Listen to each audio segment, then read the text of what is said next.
Sejam todos muito bem-vindos e bem-vindas a mais uma aula aqui no canal PT UFRB, da disciplina de Biologia. Me chamo Daniele Dias e a gente está aqui para mais uma aula de revisão, tá? Essa é a nossa terceira aula do conteúdo de Botânica do módulo 1.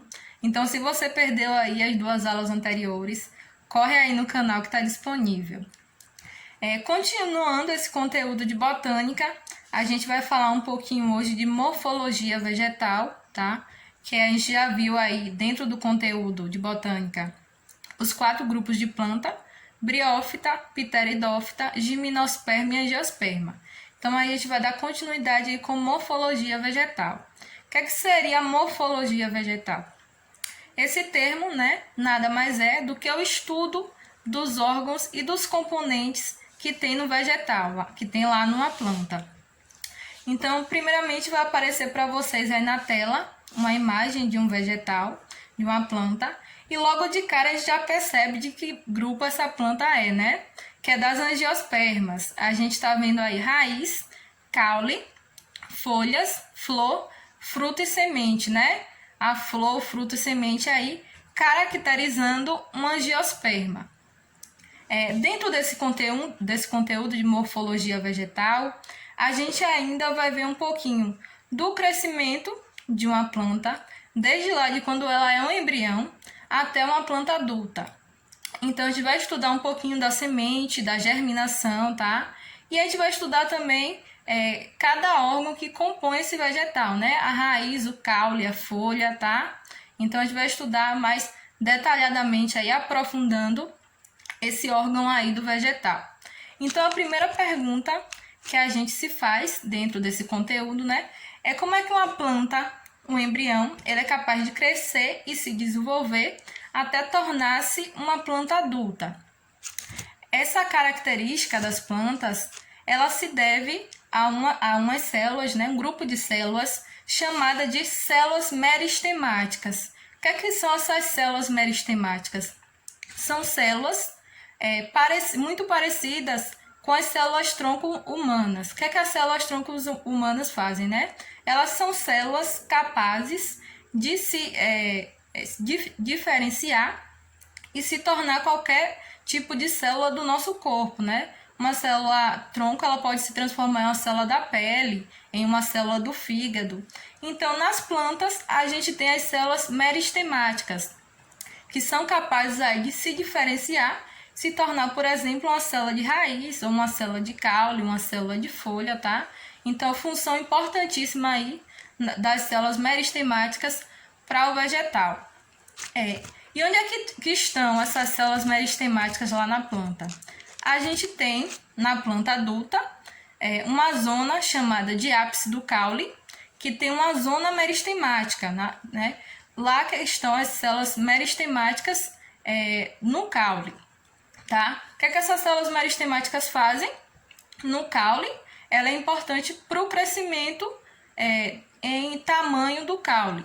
Além disso, a gente tem essas células também na raiz, porque a raiz também é um órgão que ele precisa crescer, tá? Se aprofundar no solo, para que a planta ela consiga absorver água lá, né, mais profundamente. Além disso, nesses dois lugares, né, no ápice do caule, que é na parte superior, e na raiz, a gente tem células meristemáticas também numa estrutura chamada de gema, tá?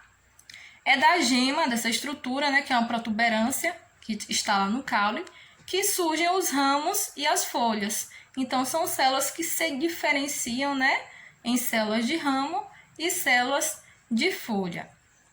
Vai aparecer a imagenzinha aí, comparando essas células meristemáticas com as nossas células-tronco. Então, assim como a gente tem na espécie humana essas células capazes, né, de se diferenciar, as plantas também têm umas células semelhantes, com função semelhante, que são as células meristemáticas. Então, a gente tem essas células meristemáticas desde o embrião, do embrião que está lá na semente. A gente tem uma zona no embrião chamada de meristema apical da radícula, tá? E a gente tem uma segunda zona chamada de meristema apical do caule. Nestas duas zonas, a gente tem as células meristemáticas. Então, por que elas são importantes desde lá do embrião? Porque é elas que vão se dividir e se diferenciar para a formação tanto do caule quanto da raiz, tá? Então, a gente vai ver um pouquinho da semente, o que é que tem lá na semente, né? Já falei para vocês que a gente tem essas duas zonas que tá aparecendo aí, tanto no caule, né, na radícula, que é a raiz primária, quanto no caule primário, tá? Que a gente chama de coleóptile, tá? Então, além disso, além do embrião lá na semente, a gente tem na semente algumas partezinhas que são importantes. A gente tem uma película chamada de tegumento, que recobre essa semente, e a gente tem outra parte chamada de endosperma. O endosperma nas sementes, ele é responsável por nutrir esse embrião, já que ele não consegue realizar fotossíntese ainda, tá? Então, vamos ver como é que ocorre essa germinação da semente, como é que essas células meristemáticas, elas atuam aí nesse processo. Primeiramente, a gente tem uma semente que cai no solo. Quando ela acha condições ideais de temperatura e de umidade, ela vai começar a germinar, tá? Por que começa a germinar? Porque essas células meristemáticas, elas vão entrar aí em uma atividade, em grande atividade, né? E essas células vão começar a se diferenciar em células de órgãos das plantas, vão começar a se multiplicar, tá? Aí o embrião vai começar a germinar e a se desenvolver. Na germinação, primeiro, eu tenho essa semente que caiu no solo. Eu tenho primeiro o crescimento da radícula, que é uma raiz primária, tá? A gente não fala raiz ainda porque não é uma planta ainda desenvolvida. Então, essa raiz primária a gente chama de radícula. Ela começa a se desenvolver e romper o solo. Depois disso, a gente tem o desenvolvimento do hipocótilo, tá? Ele começa a sair aí da sementezinha. O hipocótilo é o nosso caule primário, tá? Depois disso, né, esse hipocótilo, junto com os cotilédones ali da semente, vai começar a romper o solo e a se erguer. E aí a gente tem a planta já erguida, tá? Com os cotilédones, a radícula lá no solo, abaixo do solo, e as primeiras folhazinhas. Essa plantinha que está mostrando aí é uma plantinha do feijão, tá? Depois que já germinou, né, esse embrião, a gente tem os órgãos, né? A radícula, que é a nossa raiz primária, o hipocótilo, os cotilédones, que ainda continuaram aí nessa plântula jovem, né? E as primeiras folhinhas. Então, a gente fecha aí com a germinação, tá? Células meristemáticas importantíssimas aí nesse processo, tá? Mas aí eu tenho classificado dois tipos de germinação, tá? Eu tenho a germinação epígia, que é esse tipo de germinação que a gente viu. Se vocês repararem, os cotilédones, eles ainda continuaram ali naquela planta, né? E eles estão ali acima do solo, tá? E a gente tem a germinação hipógea, que é tipo a germinação do milho, que é na plantazinha do milho, né? A gente não vê os cotilédones, justamente porque esses cotilédones, eles ficam abaixo do solo. Então, por isso que a gente chama de hipógea, tá? Epígia, eu vejo os cotilédones acima do solo. Hipógea, os cotilédones ficam abaixo do solo, tá? Fechamos aí a semente e o desenvolvimento desse embrião. Fechando isso, vamos ver um pouquinho da raiz, tá? Do órgão da raiz. Raiz, importância da raiz, né? Todo mundo já sabe que a raiz, ela é especializada aí na absorção de água e de nutrientes, tá? Além disso, é um órgão importante para fixar essa planta no solo. E a gente vai ver um pouquinho da morfologia. O que é que compõe a raiz, tá? Vamos lá. A gente está vendo a raiz aí. Quem já sabe identificar a raiz de Eudicotiledônia, porque a gente tem a raiz, né? Um eixo pivotante, e a gente tem algumas raízes laterais. Eu tenho o colo, que é essa zona acima, tá? Quase rompendo já a superfície, né, do solo. Quase rompendo aí o solo, aparecendo já naquela parte mais superficial. Eu tenho uma zona principal, logo abaixo desse colo. Depois disso, eu tenho uma zona suberosa. A zona suberosa, é a zona caracterizada por ter raízes laterais, que são raízes auxiliares aí, que vão ajudar a planta a absorver essa água e esses sais minerais. Logo abaixo eu tenho a zona pilífera. Essa zona pilífera é muito importante, porque essa zona pilífera ela tem pelos absorventes. Como o próprio nome já remete, né? É especializado na absorção de água, tá? Logo abaixo da zona pilífera eu tenho uma zona, tá? Que a gente já viu aqui, que é a zona de crescimento, ou conhecida também como zona meristemática, que é lá onde estão as nossas células meristemáticas da raiz, tá? Responsáveis por fazer esse crescimento aí da raiz. Como essa zona é uma zona muito importante, a planta ela tem uma estrutura chamada de coifa.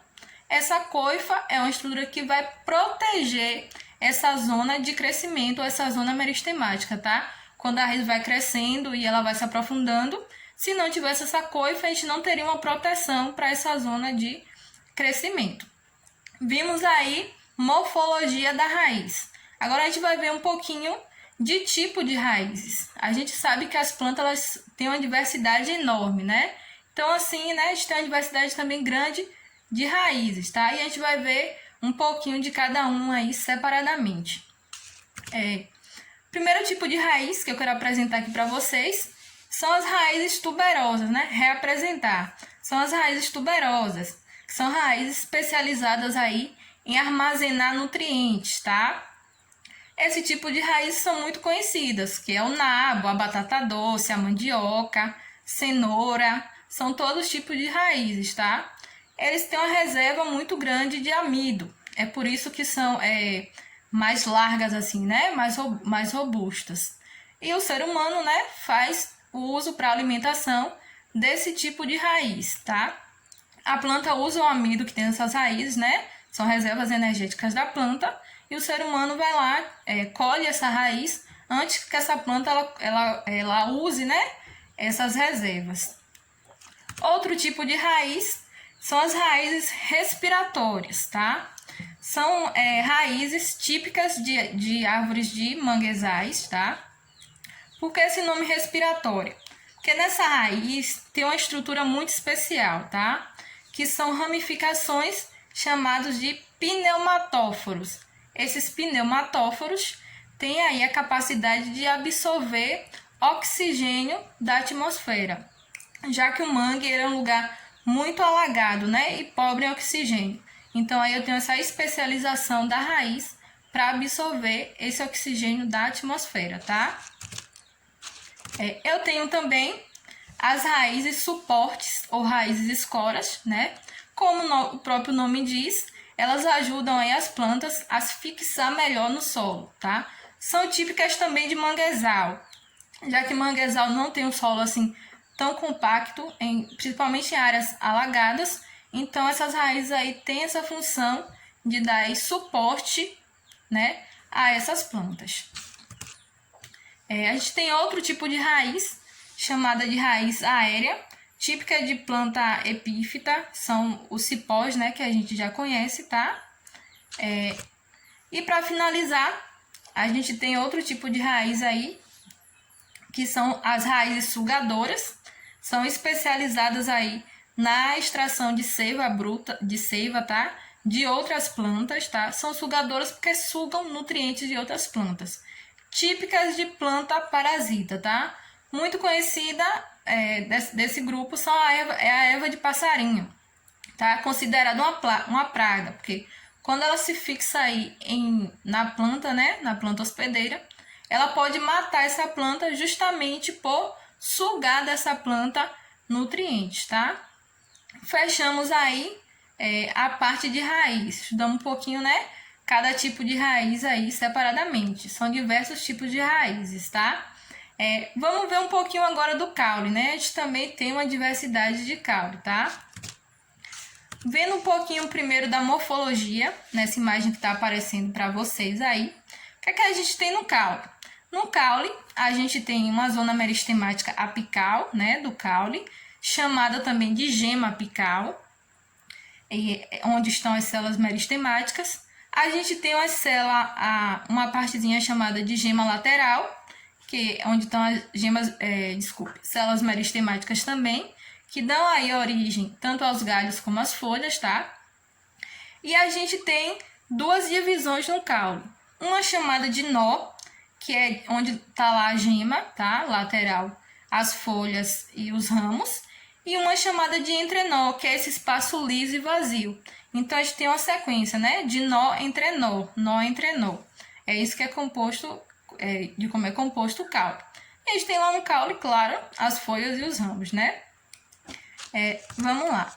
A gente também tem umas divisões, né, para esse caule. Primeiramente, qual é a função do caule, né? O caule tem uma função de sustentação, de sustentar aquela planta, né, mais aérea, né? E a gente tem a função também, pode ter a função de reservas nutritivas, tá? Tem caules que têm um grande armazenamento aí de amido, por exemplo. Além disso, o caule também tem outra função, tá? Que é a reprodução assexuada. Vocês já devem ter ouvido falar, né? Que tem um processo chamado de estaquia, onde a pessoa ela retira o caule de uma determinada planta, planta no solo e esse caule se desenvolve aí em uma nova planta, com raiz, com galhos, com folhas, tá? Isso se deve às gemas que estão lá no caule, tá? Que tem células meristemáticas, que vão se diferenciar em células de raiz, de folha, né? Então, dando origem aí a uma nova planta. Então, o caule aí com essas três funções muito importantes para a planta, tá? A divisão do caule, a gente tem caules aéreos, tá? Que são os caules que estão acima do solo. A gente tem caules subterrâneos, tá? Abaixo no solo, né? Abaixo do solo. E a gente tem os caules aquáticos, que são típicos de plantas aquáticas, tá? Dentre os caules aéreos, a gente tem um caule conhecido como tipo como, tá? Caule como, que é um caule que a gente vê a divisão certinha entre o nó e um entrenó. É um caule bem dividido. Exemplos, né? A cana-de-açúcar e o bambu. A gente consegue ver aquelas divisões bem definidas, tá? A gente tem outro tipo de caule que a gente chama de bulbo, tá? Que é o caule típico da cebola e do alho, né? Aquela parte da cebola que a gente vê, né? Aquelas camadas da cebola, elas são folhas modificadas. E lá mais no interior a gente tem um caulezinho chamado de bulbo, tá? No alho, muito parecido. Além disso, a gente tem algumas adaptações do caule, tá? Caules adaptados. Que caules são esses? O que vai aparecer na tela para vocês, está aparecendo um cacto, né? O cacto, ele é caracterizado por ter uma adaptação no caule. O que acontece?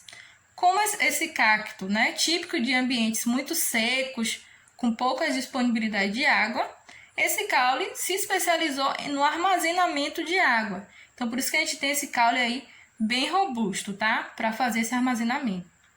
Além disso, outra curiosidade do cacto, né, é que ele não possui aquelas folhas que a gente costuma ver em outras árvores, tá? Em outras plantas.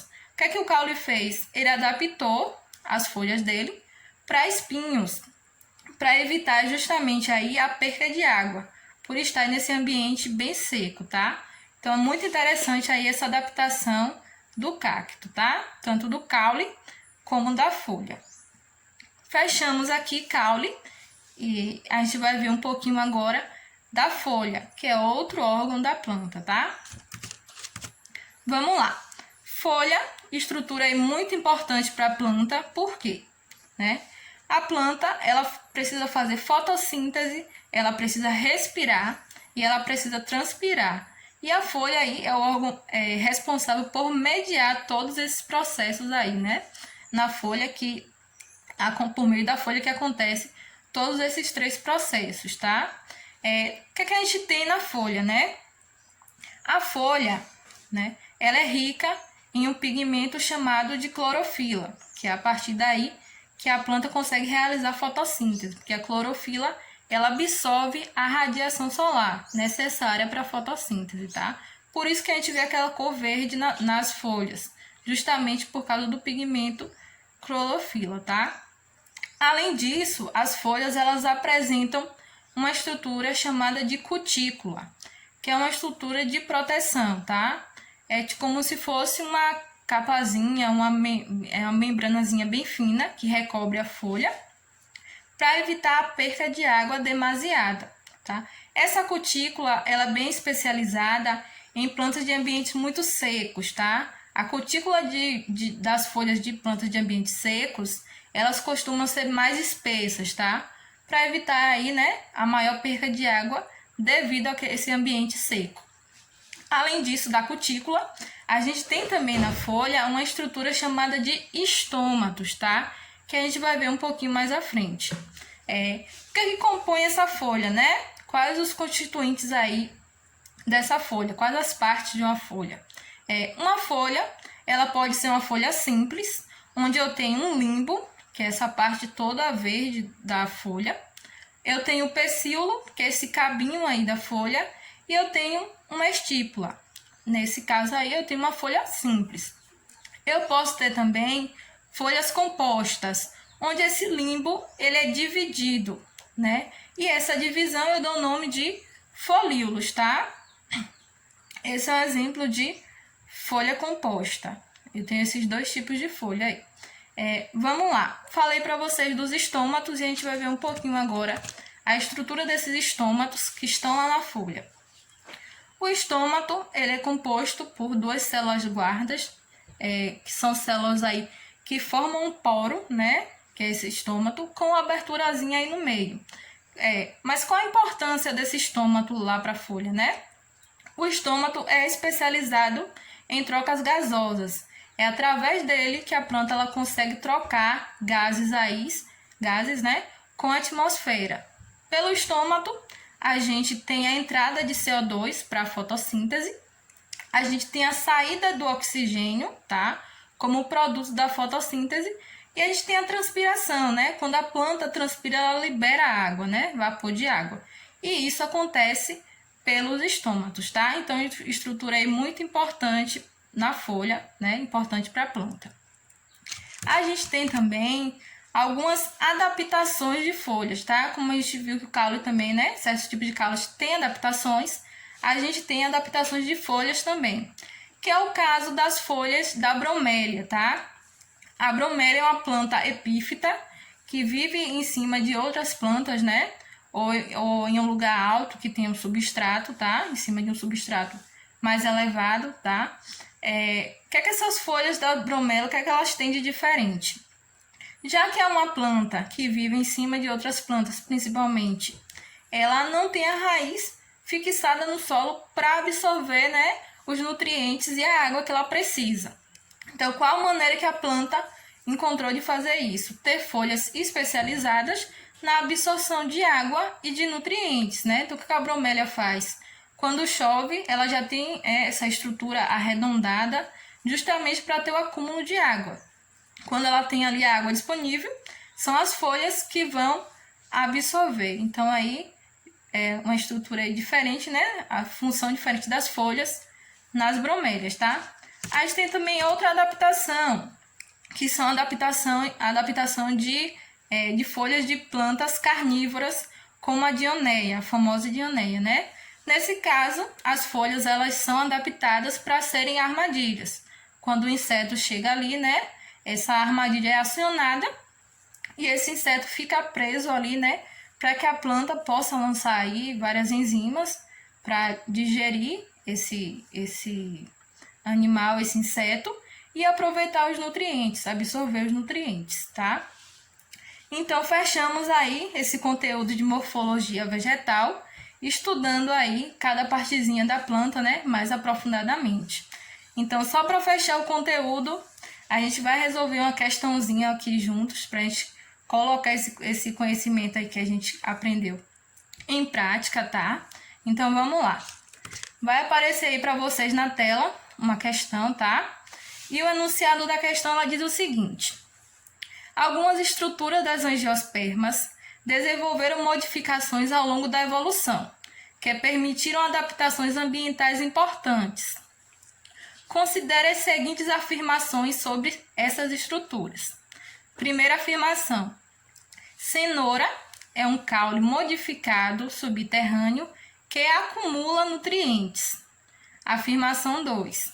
Plantas de ambientes desérticos, tais como cactos, têm folhas modificadas em espinhos e caules fotossintetizantes, tá?